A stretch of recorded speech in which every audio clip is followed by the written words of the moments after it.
Sa ibang balita, pinabuksan ng pulisya ang isang gate ng Kingdom of Jesus Christ compound bilang bahagi ng pagtugis kay Pastor Apollo Kibuloy. Nakatutok doon live si Argel Relator ng GMA Regional TV. Argel.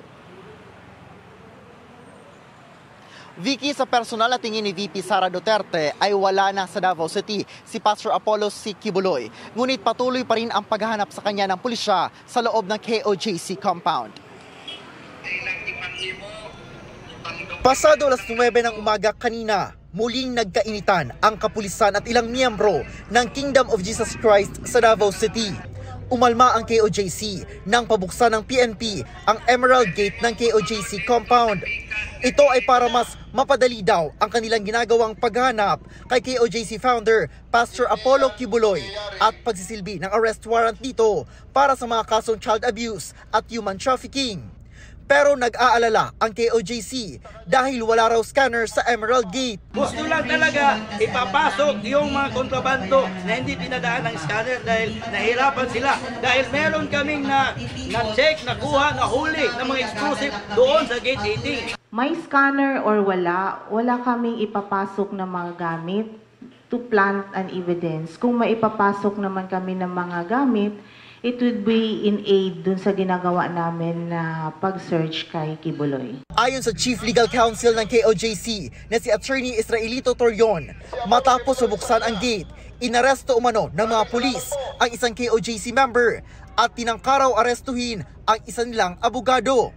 Nagpuslit rin umano ang mga pulis ng mga karton na agad dinala sa JMC basement kung saan wala silang access. Hinihinga namin ng reaksyon dito ang PNP. Kagabi, dumalo si Vice President Sara Duterte sa pagdiriwang ng ika-39 anibersaryo ng KOJC.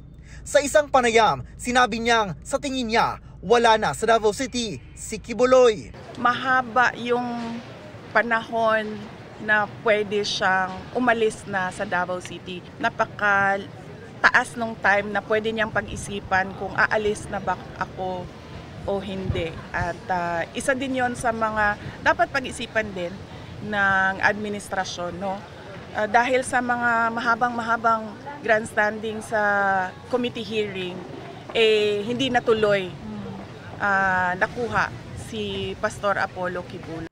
Ang hula ng bise kung nasaan na si Pastor Kibuloy. Ako, kung one guess kung nasaan si Pastor Kibuloy, nasa langit.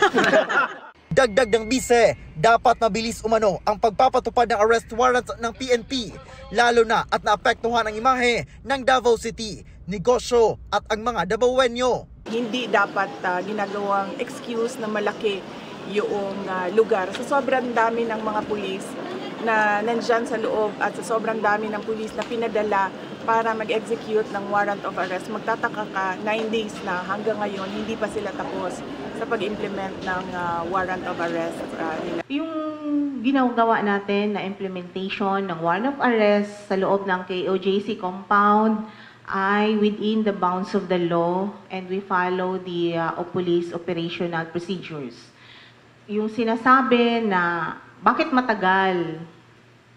Tingnan nyo naman yung complexities ng KOJC compound.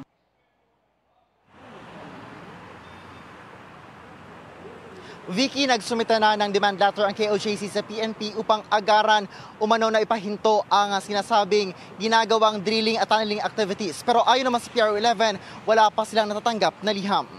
Vicky. Maraming salamat sa iyo, Argel Relator ng GMA Regional TV.